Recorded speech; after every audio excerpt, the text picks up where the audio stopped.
And, for example, the motor that goes into a product like a sex toy, for a vibrator, for a woman's product, those motors are like $1, $2, maybe ours, 5, 6, 7, it depends, 10, it's brushless.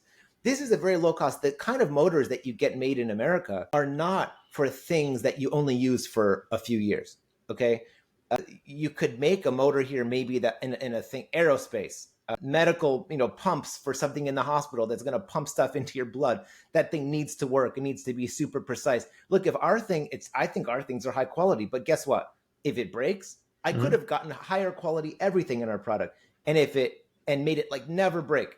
But instead, if we have a rate of products that break, we can afford to give people a new product.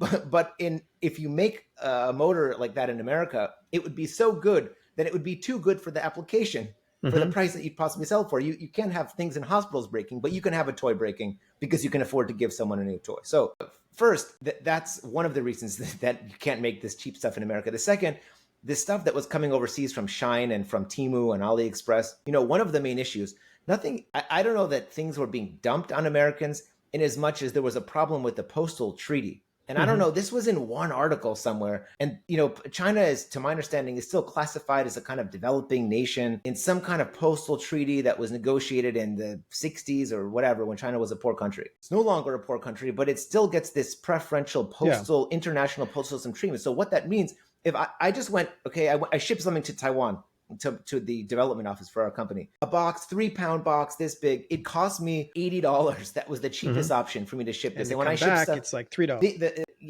They can ship, okay, Chinese companies can ship, under this treaty, can ship individual parcels to Americans for almost for free. And the cost is then and then it's put onto the U.S.